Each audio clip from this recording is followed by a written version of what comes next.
인간 지성의 세 가지 능력을 얘기하자면 이해, 기억, 의지라고 말할 수 있습니다.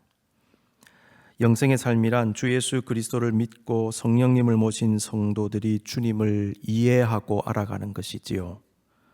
주님과 주님의 말씀을 기억하는 것입니다. 그리고 의지를 가지고 그 말씀대로 살아가는 삶입니다.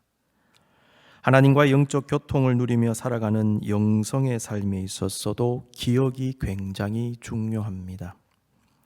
만약 우리에게 이 기억이라고 하는 지성적 능력이 없다면 하나님과 제대로 교통할 수 있을까요? 위대한 고대 신학자 중에 한 사람인 히포의 어거스틴은요, 특히 이 기억의 중요성을 강조하면서 기억에 관한 자신의 신학적 이해를 진술한 사람으로 알려져 있습니다. 한국 감신대에서 기독교 윤리학을 가르치시는 유경동 교수라는 분이 계신데요. 이분이 쓴 논문 가운데 어거스틴과 아퀴나스의 기억 이론이라는 논문이 있습니다. 부제는 기억의 영성과 범주화에 관하여라는 논문인데요. 저자는 이 논문에서 고대 신학자 어거스틴과 중세 신학자 아퀴나스의 기억 이론을 현대 기억 이론에 대한 여러 가지 논의들과 함께 접목시켜서 간학문적 연구로서 이 논문을 썼습니다. 저자에 따르면 역사를 더듬어 볼 때 기억을 다양한 기억 체계로 분류한 최초의 시도가 있었는데 이 기억을 기억 체계로 분류한 사람, 이 사람이 바로 어거스틴이고 이러한 분류가 최초로 고백록에 나타난다, 이렇게 분석을 합니다. 어거스틴의 이 기억 이론은 최근에 진행되고 있는 기억에 관한 심리학적, 신경과학적, 인지과학적 연구에 이론적으로 상당히 근접해 있다라고 평가가 됩니다. BC AD 4세기 사람이잖아요. 근데 현대 이 기억 이론에 대한 논의와 굉장히 밀접하게 그리고 근접하게 논의가 이미 어거스틴에 의해서 진행이 되었다는 것이죠.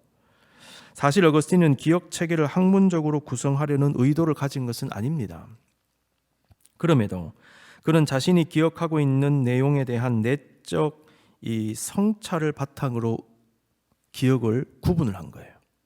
어떻게 구분했느냐 하면요, 감각적 기억, 지적 기억, 기억들에 대한 기억, 이 회상으로 말할 수 있고, 감정과 격정, 이 패션에 대한 기억, 본문을 보면 슬픔이라고도 표현이 되어 있습니다. 그리고 망각의 기억으로 나눕니다. 이 내용들은 어거스틴의 고백록 제10권 기억의 신비라는 타이틀이 붙은 그 장에 기록이 되어져 있습니다. 어거스틴의 기억의 분류는 뇌 인지과학적 연구가 있기 전에 생각이 되어진 것인데도 불구하고 내용의 상당한 부분이 현대 과학의 기억 이론과 맥을 같이 하고 있다는 평가를 받습니다. 굉장히 중요합니다. 자, 그렇다면 어거스틴이 기억을 중요하게 생각한 이유가 무엇일까요? 위에 언급한 논문의 저자에 따르면 어거스틴에게 기억은 인간에게만 적절한 능력이라고 할 수 있는데, 이는 기억의 내재적 능력이 인간을 시간으로부터 탈출하여 개념 세계의 비시간적 진리에 이르도록 한다. 제가 직접 인용했습니다. 자, 인간에게만 적절한 능력이다. 근데 기억의 내재적 능력이 인간을 시간으로부터 탈출시킨다. 여러분, 기억하면 현재로부터 내가 과거로 가는 듯한 느낌을 가지잖아요. 그죠? 개념 세계의 비시간적 진리에 이르도록 한다. 내가 하나님을 기억하는데 하나님을 기억하고 들어가 보니까요, 시간을 초월한 어떤 하나님에 대한 진리를 깨닫게 되더라는 거죠. 그렇죠? 어거스틴이 내적 성찰과 사색의 방법으로 기억에 대해서 연구한 이유는 기억 자체가 목적이 아니었습니다. 기억의 한계를 넘어 하나님을 온전히 알고자 하는 그런 목적이었어요.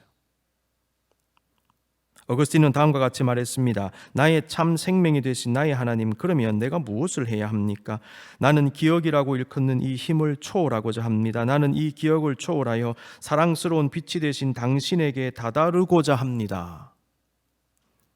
나는 내 기억을 초월하여 올라가 당신을 찾고자 합니다. 내가 당신을 기억하고 있지 않다면 어떻게 내가 당신을 찾을 수 있겠습니까? 이 중요한 말입니다. 내가 하나님을 기억하고 있지 않다면 내가 어떻게 하나님을 찾을 수 있겠습니까? 기억을 연구하는 이유가 무엇인가? 하나님 찾기 위해서다. 하나님 만나기 위해서다. 하나님을 알기 위해서다라는 것이죠. 어거스틴에게 기억은 하나님을 찾고 소망하며 하나님을 더 잘 알아가는 중요한 수단이 되었던 것입니다. 예수 그리스도를 본받기를 원하는 사람은 그분을 진정으로 믿고 참되게 알아야 합니다. 그 알에 대해서 제가 지난 시간에 말씀드렸죠. 믿음과 알을 강조하신 주님은요, 또 한 가지를 강조하셨어요. 기억하라고 강조하셨어요. 예수님은 십자가의 고난을 당하시기 직전에 제자들과 함께 유월절 만찬을 가지셨습니다. 누가복음 22장 14절 15절입니다. 때가 이르매 예수께서 사도들과 함께 앉으사 이르시되 내가 고난을 받기 전에 너희와 함께 이 유월절을 먹기를 원하고 원하였노라. 유월절 만찬을 먹기를 원하고 원하였다. 예수님께서 십자가를 지실 때가 유월절이었다는 것은요, 매우 큰 의미가 있습니다. 우리가 아는 대로 유월절은 하나님께서 이스라엘 백성들을 출애굽시켜 주신 것, 특히 어린 양을 잡아 그 피를 바름으로 죽음의 영으로부터 건져 주신 것을 기억하며 감사하는 의미가 있지 않습니까? 중요한 것은 예수님은 유월절에 잡은 어린 양의 비유가 된다는 거예요. 이스라엘 백성들이 어린 양의 피로 생명을 건졌듯이 온 인류는 십자가에 달려 죽으신 예수님의 피의 은혜로 구원을 받게 되는 것입니다. 그래서 예수님은 절묘한 타이밍에 돌아가신 거예요. 유월절에 돌아가십니다.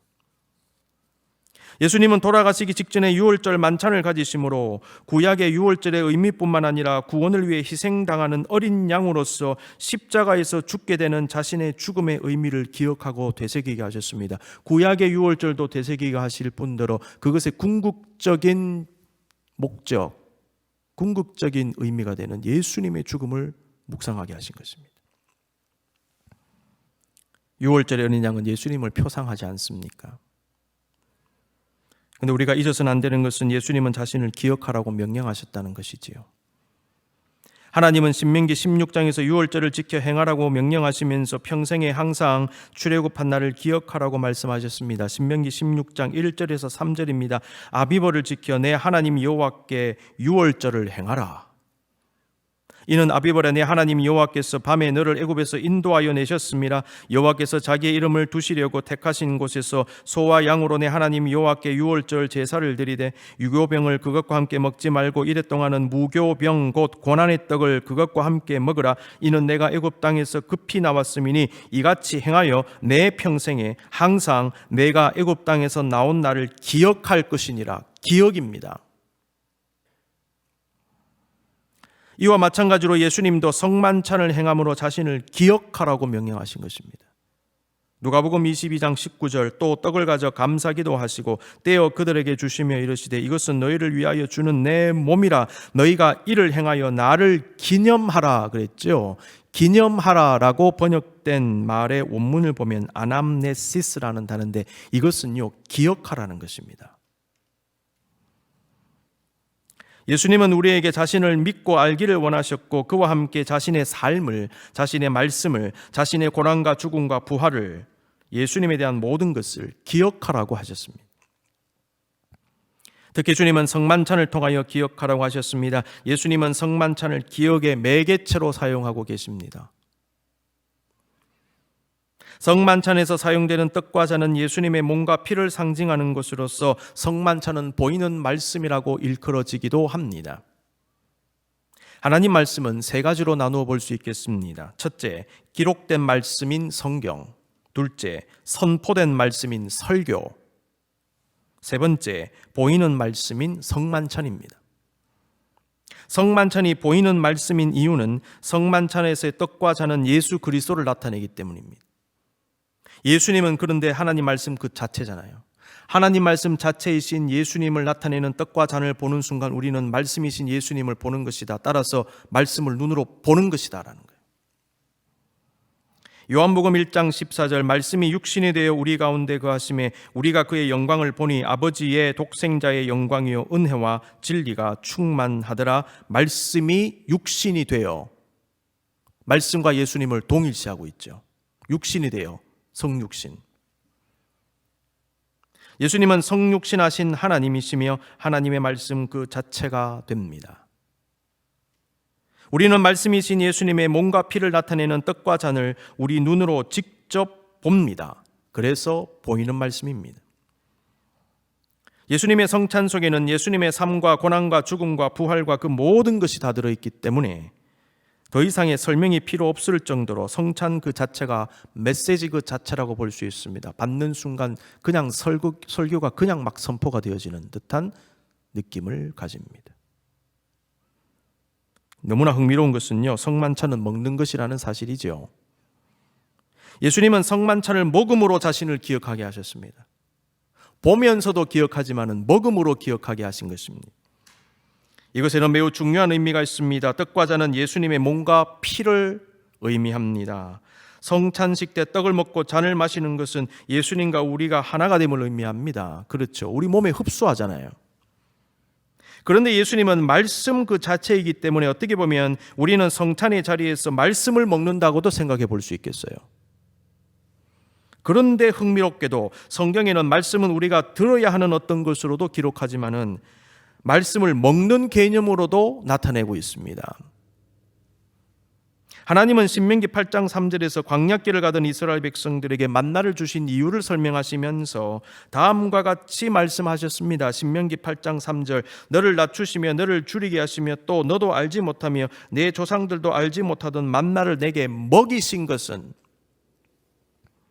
사람이 떡으로만 사는 것이 아니요 여호와 입에서 나오는 모든 말씀으로 사는 줄을 내가 알게 하려 하심이니라. 너무나 유명한 말씀이지요. 하나님은 입으로 먹는 만나를 가지고 하나님 말씀을 지금 상징하고 계십니다. 이때 우리는 하나님의 말씀을 듣고 받아들이는 것을 말씀을 먹는 개념으로 생각해 보게 되는 것입니다. 만나를 먹듯이 하나님 말씀 먹는 거구나. 성도는 물질적인 음식만 먹고 사는 것이 아니라 영의 양식인 말씀을 먹고 사는 존재라는 것입니다. 말씀 그 자체이신 예수님은요, 자신을 생명의 떡이라고도 말씀하셨어요. 여러분, 성경의 메시지가 이렇게 일관적으로 흐르고 있다는 거예요. 신구약이 먹는 테마를 가지고 보면 구약에도 신약에도 같은 테마로 말씀하고 있어요. 예수님도 자신을 떡이라고 말씀하셨습니다. 요한복음 6장 48절에서 50절 내가 곧 생명의 떡이니라. 너희 조상들은 광야에서 만나를 먹었어도 죽었거니와 나는 하늘에서 내려온 살아있는 떡이니 사람이 이 떡을 먹으면 영생하리라. 내가 줄 떡은 곧 세상의 생명을 위한 내 살이니라. 여러분, 성만찬 때 내 몸과 내 피를 받아 먹으라 하신 주님 말씀과 이 구절에서 나는 생명의 떡이니 먹어야 한다 라는 주님 말씀이 얼마나 이렇게 오묘하게 연결이 되는지요. 주님 마치 우리가 생명을 위해 음식을 먹듯이 주님을 온전히 믿고 받아들여야 된다는 것. 음식을 먹듯이 주님 말씀을 받아야 함을 말씀하신 것입니다. 성도는 말씀을 먹고 사는 존재입니다. 그러므로 우리가 말씀 받을 때는 음식 먹듯이 받아야 됩니다. 그것이 우리의 피가 되고 살이 되도록 씹고 음미하고 삼켜야 된다는 것이죠. 그리고 그 말씀과 내가 혼연일체가 되기 위해 애써야 됩니다. 혼연일체가 되어버리면 말씀대로 살게 된다는 거예요. 우리가 왜 말씀을 알지만은 행하지 못하느냐? 말씀과 내가 혼연일체가 안 됐기 때문입니다. 이 몸에서 안 나오기 때문에 그런 것이죠. 그러므로 말씀을 음식 먹듯이 받고 소화시키고 내 피가 되고 하고 내 살이 되게 해야 된다는 것입니다. 예수님을 온전히 받아들이는 것도 마찬가지죠. 영접하는 개념입니다. 내 안에서 예수님이 사시고 내 안에서 예수님이 거주하시고 역사하시면 예수님의 말씀대로 예수님의 생각대로 예수님의 행동대로 나올 수밖에 없지 않습니까? 이게 뭡니까 여러분? 그리스도를 본받는 삶이지요. 주님과 내가 하나 되는 그 상태를 얘기하는 것입니다. 개념들이요 다 연결되어 있습니다. 우리가 반드시 기억해야 되는 것은 나를 기념하라, 나를 기억하라는 주님의 명령입니다. 여러분, 근데 성경을 가만히 들여다보면 예수님은 성만찬과 말씀 외에도 다양한 것들을 통하여 우리에게 기억을 요구하시는 것을 깨달을 수가 있습니다.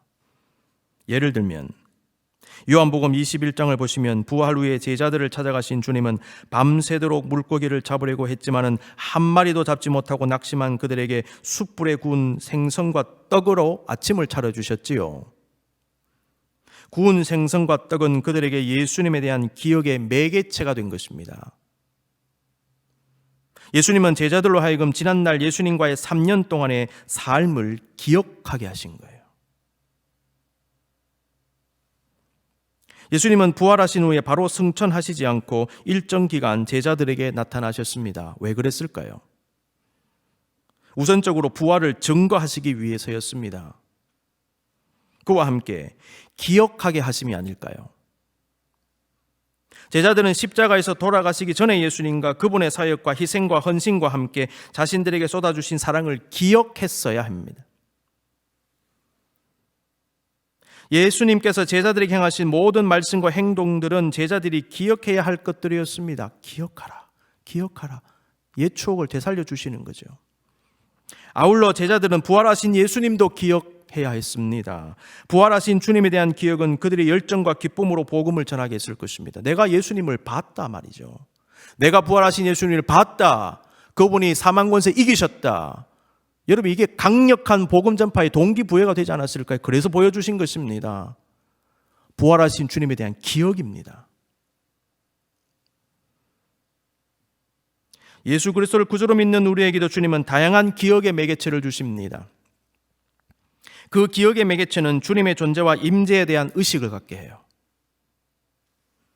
내가 받은 은혜와 사랑에 대해서 깨닫게 합니다. 삶의 소망과 용기를 갖게 합니다. 이게 기억의 작용입니다. 이스라엘 백성들에게 광야는 하나님의 역사에 대한 기억의 장소였습니다. 제자들에게는 갈릴리 호수가 바로 그런 곳이었습니다. 바울에게는 다메섹으로 가는 길, 그리고 세 차례에 걸친 여행 중에 방문한 소아시아를 비롯한 수많은 지역들이 바로 하나님에 대한 기억의 장소였어요. 그곳에서 수많은 하나님의 역사들이 일어났지 않습니까? 우리가 성지를 방문하는 이유 중에 하나도 거룩한 기억 때문이 아니겠습니까? 하나님은 성경 말씀뿐만 아니라 우리 삶의 여정 속에서 경험한 나만이 간직할 수 있는 기억의 매개체를 주셨습니다. 저는 지금도 어린 시절에 강력한 성령의 임재를 경험했던 저의 모교회와 학생 부흥회 등을 잊을 수가 없습니다. 저는 제가 깊이 통회 자복하며 회심을 경험한 1988년에 있었던 여름 수련회를 지금도 생생히 기억합니다. 그 수련회는 방학 중에 쓰지 않는 어느 초등학교 건물을 빌려서 모였는데요. 그때 그 학교에 있던 풍금에 맞추어서 찬양했던 기억이 있어요. 지금 생각하면 너무나 낡고 보잘것없는 풍금, 여러분 당시만 하더라도 풍금을 치면서 찬양을 했습니다. 학교에 풍금이 있었습니다. 풍금 아시죠? 그 보잘것없는 풍금에 맞추어 찬양하면서도 온 존재가 뒤집어질 만큼 은혜를 받고 몇 시간을 울면서 회개하며 기도했던 기억이 지금도 생생합니다. 풍금 반주가 나오는데 쏟아지는 눈물을 주체를 못하겠는 거예요.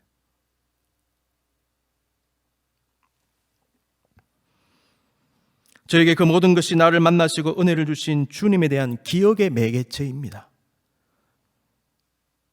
여러분은 하나님에 대한 어떤 기억의 매개체를 가지고 계십니까? 그 간직하고 계십니까?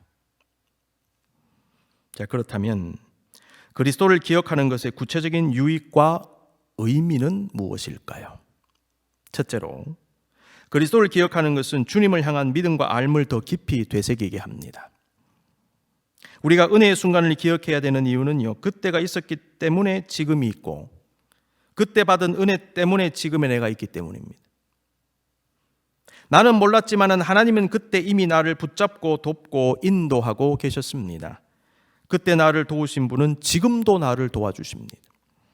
그러므로 주님에 대한 기억은 지금 나의 삶에 그대로 영향을 주는 것입니다. 어렵고 힘들 때 여러분 주님 만났을 때를 기억하십시오. 은혜 받았을 때를 기억하고 건짐받고 해결받고 치유받았을 그때를 여러분 기억하셔야 합니다. 그 기억이 주님을 향한 믿음과 알물 더 깊어지게 할 것입니다. 낙심하고 근심하며 두려워하는 우리의 마음을 새롭게 해줄 것입니다. 그때 나를 만나주신 주님은 지금도 나를 만나주십니다. 두 번째로, 그리스도를 기억하는 것은요, 회복하게 합니다. 예수님은 요한계시록에서 소아시아 7교회를 향한 칭찬과 책망의 말씀을 전하셨는데 에베소 교회를 향해서도 칭찬하신 후에 이렇게 말씀하셨습니다. 그러나 너를 책망할 것이 있나니 너의 처음 사랑을 버렸느니라. 그리고 다음과 같이 회개를 촉구하셨지요. 5절 말씀, 요한계시록 2장 5절입니다. 그러므로 어디서 떨어졌는지를 생각하고 회개하여 처음 행위를 가지라. 만일 그리하지 아니하고 회개하지 아니하면 내가 내게 가서 내 촛대를 그 자리에서 옮기리라. 여러분, 이 말씀은 우리에게 회개의 단계와 과정 그리고 결과에 관한 메시지를 줍니다. 회개는 어디서 떨어졌는지를 생각하는 게 회개입니다. 회개는 나의 잘못을 깨닫고 돌이키는 것인데 원래 있어야 할 자리로 돌아가는 것입니다. 그래서 어디서 떨어졌는지라고 얘기하고 있는 거예요. 원래의 자리로 돌아가는 것을 의미하는 표현이 있습니다. 처음 사랑, 처음 행위입니다. 처음 사랑과 처음 행위라는 말은 있어야 하는 원래의 자리로 돌아가는 것, 가져야 하는 모습을 가지는 것이라는 의미를 가지고 있지요. 이런 의미에서 회개는 회복이라고 얘기할 수 있어요. 원래 자리로 돌아가는 것, 원래의 상태로 돌아가는 것. 회개하는 사람은 탕자와 같이 아버지께로 돌아갑니다. 아버지와의 관계가 회복됩니다. 자녀로서의 모든 자격과 특권이 회복됩니다. 돌아가죠, 원위치하죠, 다시 얻게 된다는 거예요. 회개와 회복의 개념입니다. 자, 그런데 회개의 과정 중에 들어있는 게 있어요. 그게 무엇인가? 하나님에 대한 기억이라는 겁니다.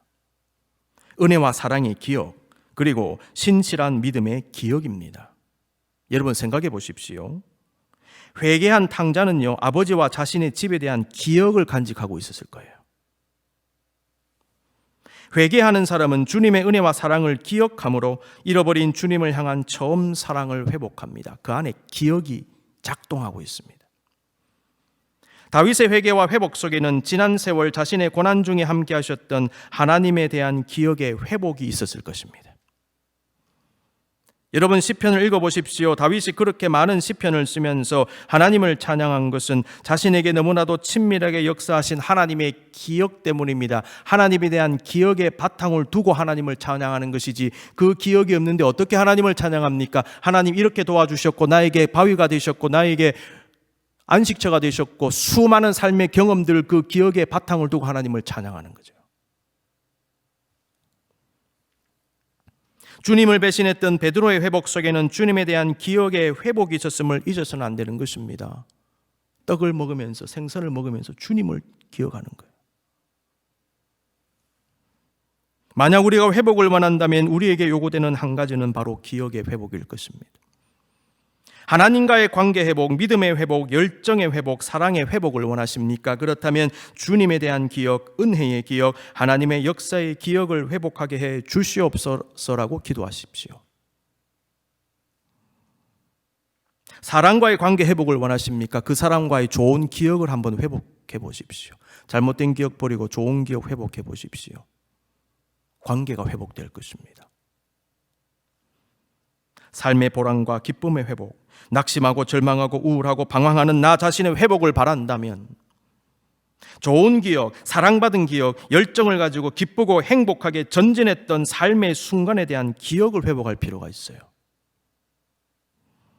내가 혼자가 아님을 깨달았던 기억, 좋은 사람들에 대한 기억, 열심히 했을 때 성취했던 기억, 어려움을 극복하며 뚫고 나온 기억 등등, 그것을 되살려야 합니다.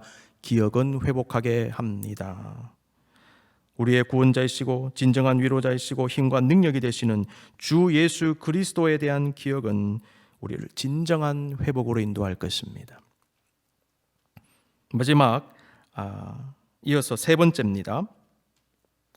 그리스도를 기억하며 그리스도를 동행하기입니다. 기억과 동행의 관계입니다. 기억과 동행은요, 신비로운 상호작용을 합니다. 주님을 기억하지 못할 때 주님과의 친밀한 동행도 어렵습니다. 여러분, 서로에 대한 함께 나눈 시간이 없는데 어떻게 친밀한 관계를 유지할 수 있을까요? 친밀한 관계는요, 서로에 대한 기억에 근거하는 것입니다.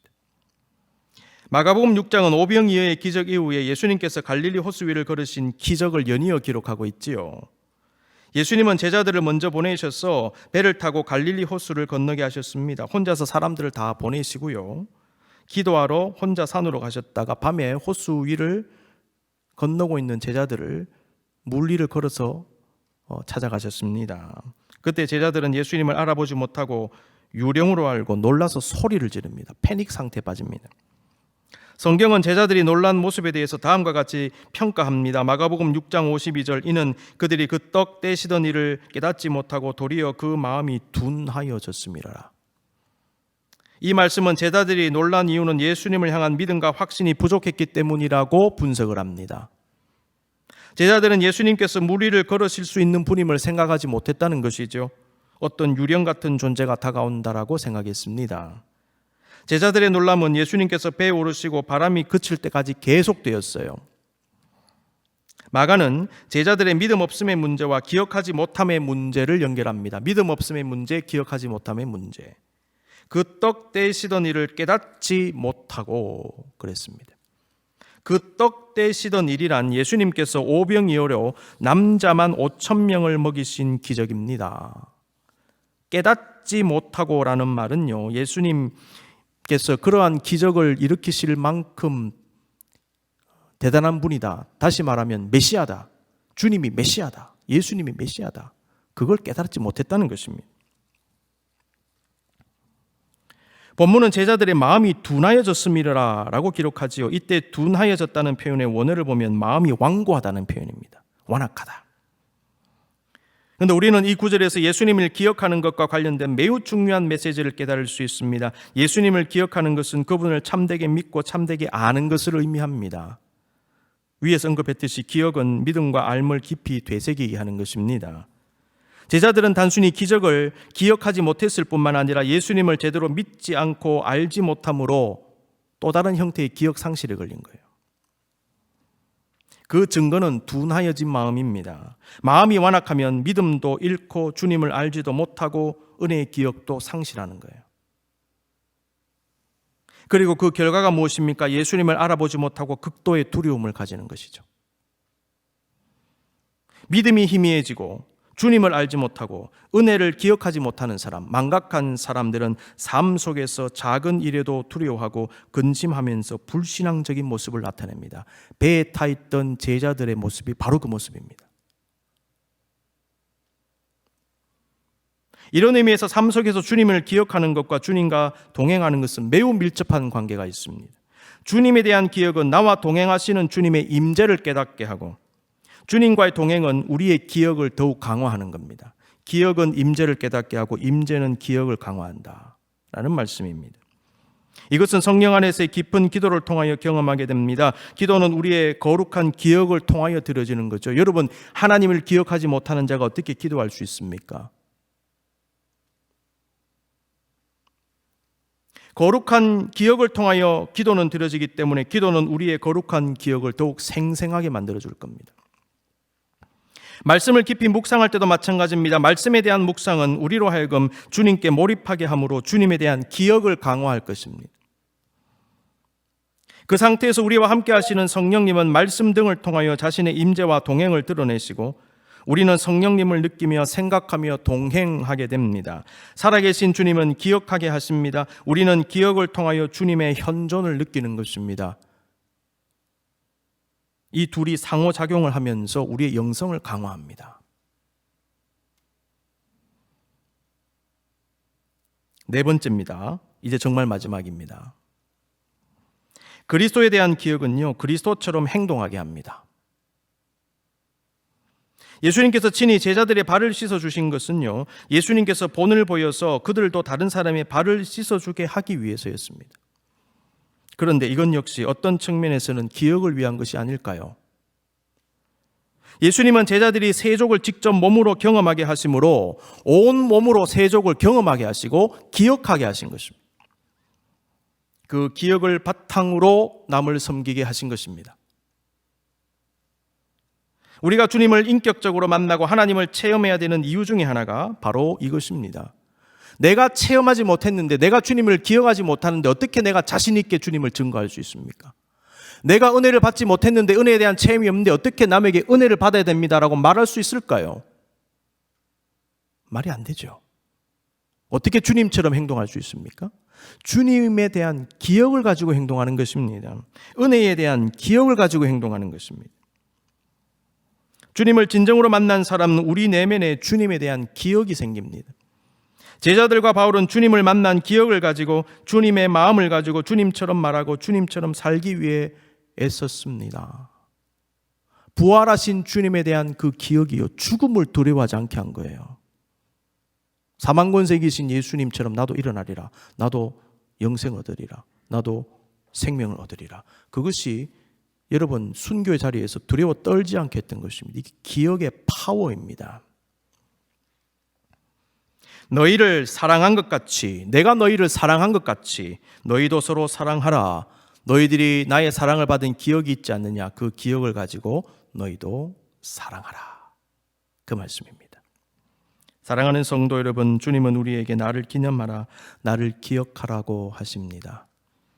이때의 기억은요, 단순히 머리에서 기억을 유지하는 것으로서의 기억이 아니라 예수님 그 자체가 우리 내면에, 우리 영혼에, 우리의 삶에 새겨지는 것을 의미합니다. 주님을 기억하는 사람은 주님을 믿고 생각하고 주님과 동행하며 주님을 본받는 사람입니다. 주님을 기억하는 사람은 자신에게 새겨진 주님을 자신의 삶에 새기는 사람입니다. 그리스도를 진심으로 기억하는 사람은 그리스도를 진심으로 본받으며 살아갈 것입니다. 예수 그리스도를 기억하십시다. 우리가 기억하는 그리스도는 지금도 나의 앞과 뒤에, 나의 옆에, 나의 위에 계십니다. 그리고 내 안에 계십니다. 나를 기억하라. 이 말씀에 순종함으로 주님과 온전히 동행하심으로 살아가시는 저와 여러분 모두에게 우리 주님의 놀라우신 은총이 함께 하시기를 간절히 기원합니다.